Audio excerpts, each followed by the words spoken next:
Little Africa is just a direct extension of me, ultimately. My name is John Okebu Ojo II. I'm 30 years old, born and raised Los Angeles, California. I'm first generation Nigerian American.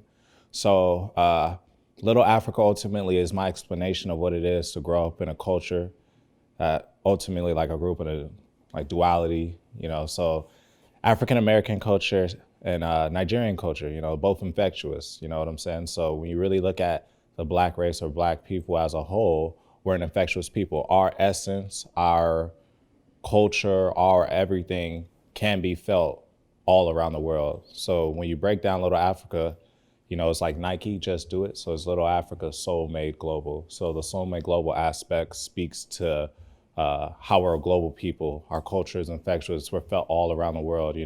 James Brown is just as influential as a fellow Kunta, or any like a Nelson Mandela is just as influential as a Barack Obama.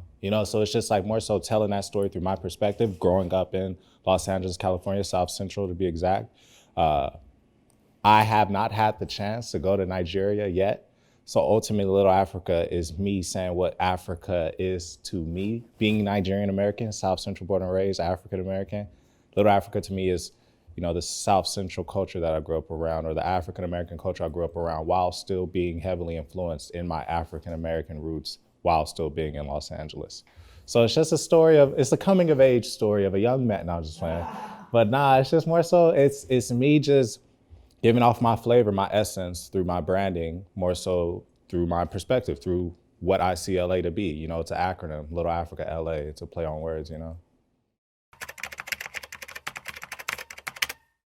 For me, man, LA, man. So like my early years, my adolescent years, just like elementary, junior high, man, LA is just like a fast city. I feel like LA is really about your household because it's such a big city. You could get caught up in a lot of different things out here. But if you don't have like a foundation that you're raised in, you'll find yourself just flowing in all type of different pockets and spaces and places. So for me, man, my childhood growing up, LA for me was I grew up my mother was very strict and I kind of grew up very sheltered. So like growing up for me, LA was like my family, what I seen at the house parties and just, like family get togethers and just the essence of my mom, my father. That's what LA is to me growing up, bro. It's a safe place. It's like LA is more so growing up for me was what my parents showed it to me as. And it wasn't up until I got to be a bit older to understand what the city has to offer. Now, for me, what I see LA as, it's a world of opportunities. I say to a lot of my friends, like, for the homies who have came out here from different spaces and places, like I'm from LA, born and raised. It wasn't up until I started meeting homies who are from like Florida or the East Coast or wherever, and I see how they navigate in spaces and places in LA, it gives me a better understanding of how to actually navigate the city, how to actually make opportunities for myself. The hustle of somebody who isn't from LA is different from a person who is here. So it's like more so like that iron sharpens iron. Now I see LA as just a world of opportunities, It's still home, but it's not home in a sense where I feel like I need to reside here 100% of the time to make plays. Like, I could be anywhere now. Like I kind of have more of a open-minded perspective in regards to taking up space. No place necessarily is home besides where I declare it. So I got a lot, yo. Like I'll say for biggest is my father. You know what I'm saying? Like when I talk about my father, just like what he had to do to come to America. Like there would be no John Okebu Ojo II if Peter Betenya Ojo Sr. didn't come to America, meet my mother in '85, have my brother Peter, then have me in 1990. You know what I'm saying? Like if it wasn't for my father, I would not be here ultimately. So it's just like, and I would not be able to tell the story of Little Africa. My last name wouldn't be Ojo. I wouldn't be able to have a direct connection to Lagos, Nigeria. You know what I'm saying? So it's just like when you really break it down, or when I really break it down, it's like my father, yo. Like he had to bear a lot coming from a third world country, not having, not being legalized as soon as he came, having to navigate that, work jobs that are just like bullshit up until you get to a point where you can establish yourself. So it's like he's my role model, man. Like he's the man that I hope to model myself after and, hone a lot of the investments that he put in me in regards to work ethic. You know what I'm saying? It's like when you come from immigrant parents,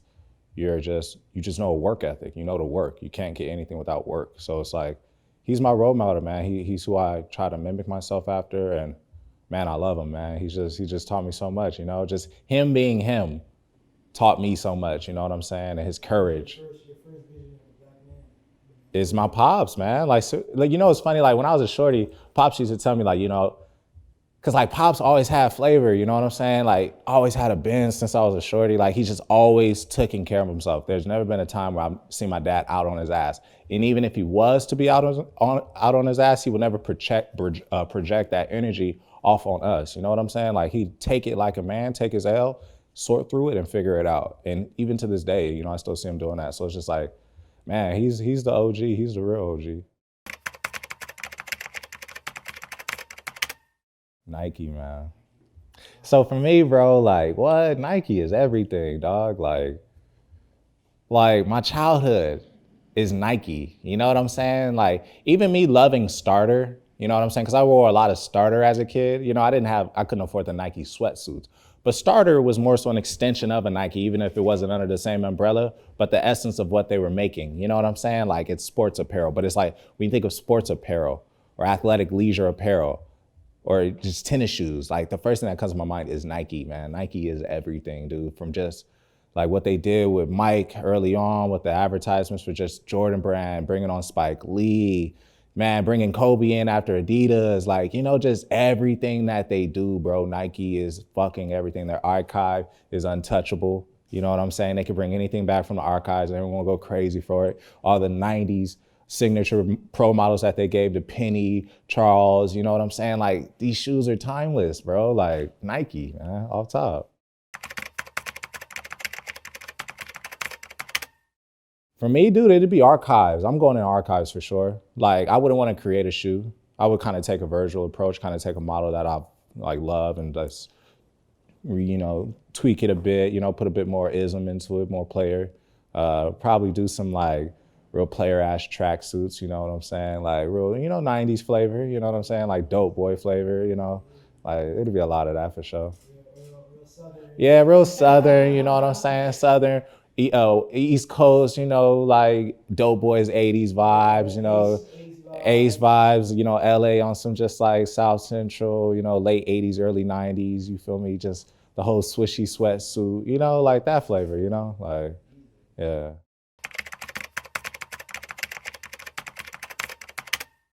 You know, it's funny, man. Like, it's fun. Everything is a wave, bro. Everything kind of comes in cycles. So it's like trends even play a part. All these trends and shit, they play a part. Like, I think about the time when I was wearing like shit, what, like, fuck, like, I mean, skinny jeans, you know what I'm saying? Like, I was wearing skinny jeans in high school. Like, if I go back and look at those pictures, it's probably cringeworthy. But it's like all that time I spent going in the skinny jeans ultimately led me into just straight leg Levi's, which ultimately led me into just like workwear pants, which ultimately led me into just like fucking with acne. You know what I'm saying? So everything has is like play. So it's just like, you know, trends, hey, like let everyone live, man. Let everyone do their thing, yo.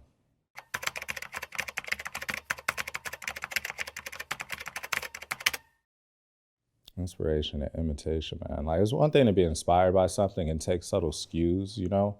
Because it's like I feel like you could be inspired. I feel like it's imitation if you also aren't giving the reference back to what you know, where you got the initial inspiration from in some subtle way. You don't have to necessarily say, you know, on some like footnotes, you know, on some, you know, was it MLA citations? Yeah, you ain't got to do it on, you ain't got to do it on some MLA citation shit. But like, you know, you can find a way to reference or give reference to what you reference. You know what I'm saying? But if you're just trying to make it seem like you saw something or you didn't see something, but it's ultimately from something. Like for me, like I'm a hoarder when it comes to like original references from everything from music to just like fashion. Like, you know, it's important to know where things came from. So it's like oftentimes I see a lot of brands do things that it's just like, yo, you seen someone else do that. But within your runway show or explanation of what this piece is, so forth and so on, you're not referencing or giving homage or flowers to what you got it from. So it's ultimately imitation, but it's just like, that's ultimately what the difference is for me, man. Like if you're not giving flowers back, yo, you just biting. Yeah, you taking. You got to give some sort of flowers back to what you got it from, because nothing's new under the sun. All this shit is like recycled, yo.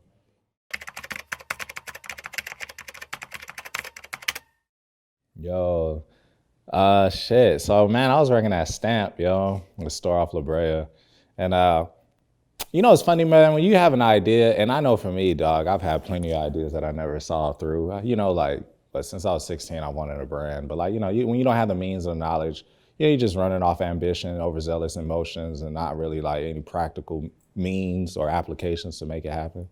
But you know, once I got to a space and place where I'm like, yo, I want to have a brand, I'm gonna do this shit. You know, I came up with the name. It was, you know, kind of telling my coworkers, my boy Anthony, shout out to the OG Anthony. I was like, yo, I'm gonna do this little Africa, man. You know, he was giving me mad props, like, yo, do it, like straight encouragement. You know what I'm saying? But it's just like he was initially like one of my first purchases, and like, you know, for me, it was kind of like at that time, it felt like more so just like kudos support, like, oh, you know, I'm gonna help the homie out. You know what I'm saying? But nonetheless, for me, it was just like, yo, man's bought a shirt. Like at that time when I was making shirts, I didn't have any tags on them. I still left the tags of the company who I was using. You know what I'm saying? So it was real like kind of like guerrilla style, you know, just going for it. But you know, the fact that he even put his dollar up, you know, just showed me like, okay, I can keep this going. You know what I'm saying? So, you know, one sale tells you to 100, turns into 1,000. You just keep it moving. You know, so.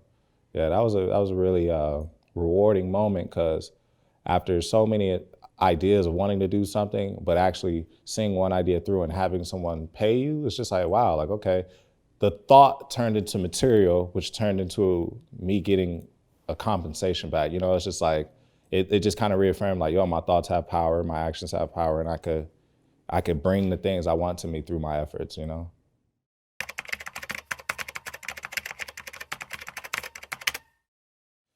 You know, it's cool. It ain't where I want it to be, man. You know what I'm saying? It's just, man, I just want to be more consistent, bro. It's just about funds and monetizing, you know, time and money. You know what I'm saying? And just getting the proper resources. But man, I just want more consistent releases. You know, you got 12 months. If you break those 12 months down, you could do it in 6 month intervals. If you break those 6 months intervals, you know what I'm saying? So it's just like really seeing the full year and making the most of it, product wise, content wise. You know, just man, just really hitting all cylinders. So I just want more consistent releases. Want to be able to experiment with my creativity, everything from video content to, you know, cut and sewn to home decor to oils and candles, and you know, just even making juices, bro. Selling my own brand of banana pudding, just things that I love. You know what I'm saying? Finding a way to like take my essence and make it cool. Cause you know, bro, what it was for me, bro, like I remember when I went to Japan the first time, yo, niggas was coming up to me like, yo, bro, you're so cool, you're so cool. But I was so broke, you know what I'm saying? Like, I'm like, yo, cool is cool, but it's like, I ain't making no money. You know what I'm saying? Like, it's one thing somebody to acknowledge you're cool, but it's like, I'm looking at my bank account, cool don't mean nothing if I can't take care of myself, you know what I'm saying? So it's just like understanding how people recognize me and my certain things about my essence. And, you know, I would love to come up with my own nail shop where people could come through, get manicures and pedicures, you know what I'm saying? Under Little Africa, like, yo, that's a part of the brand. Like, you know, feeling like it, looking like it, smelling like it, you know what I'm saying? Like, uh,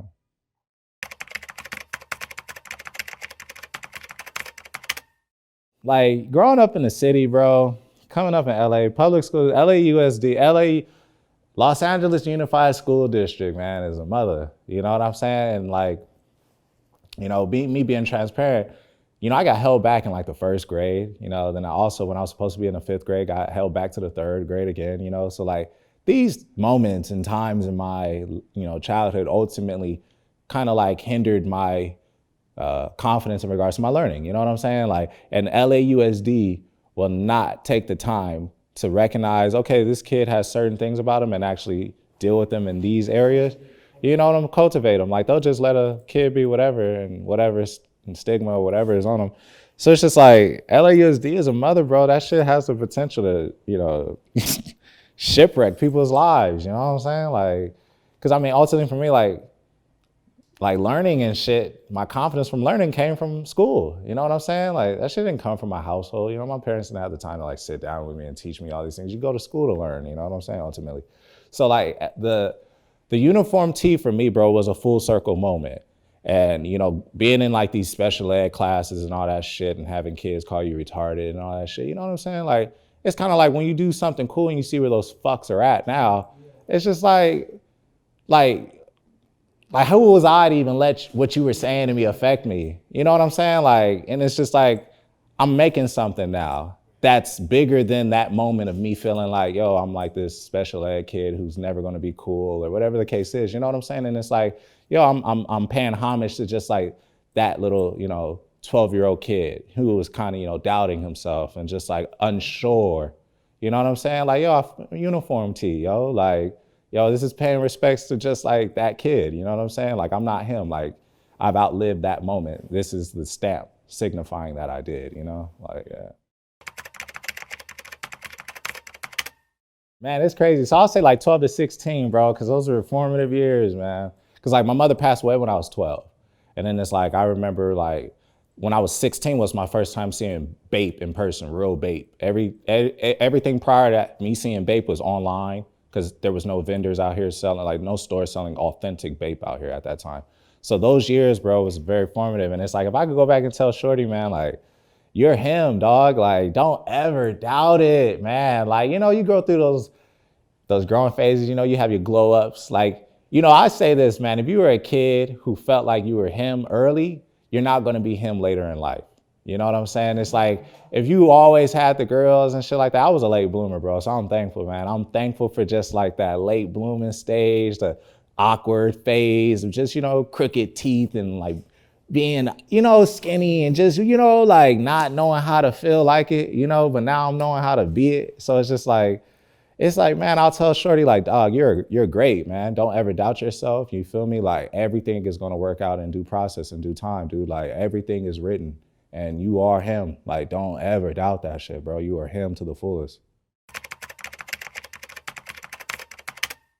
Man, so, okay, there was this moment where I was at my auntie's house in Fontana. We were playing the Trailblazers, man. I forgot what champion. I think we were going for the double P, but we were playing the Blazers, bro. And we went into OT.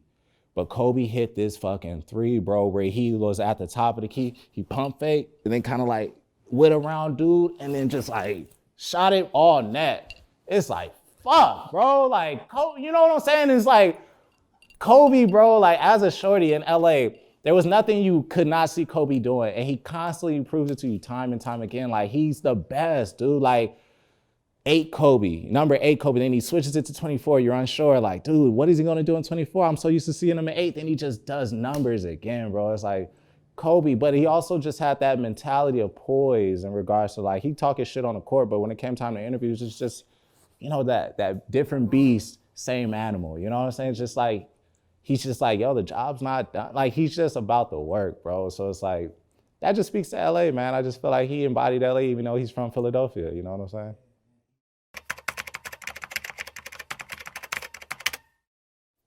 Pay respect to, oh, shit, don't come out here, shit, thinking like everybody, like the people you meet in the industry, in any industry, more so, like any creative industry speaks for the people of the city.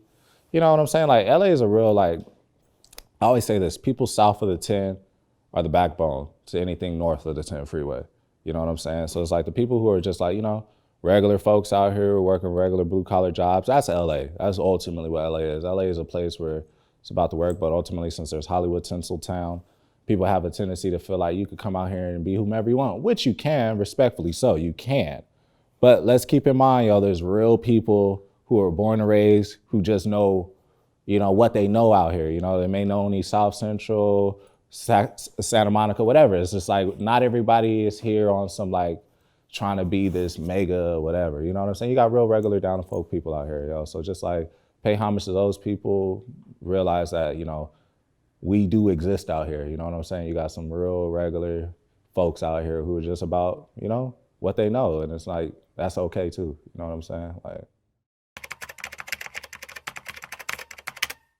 I'm working on cut and sewn. Initially when I started off with a brand, the idea was to do cut and sewn, full on cut and sewn. That's where my heart and passion is, man. Textiles, fabrics, construction, proper garment construction is my love. So, flannel release this year. I'm gonna be doing a flannel. I'm working on some wool trousers as well too.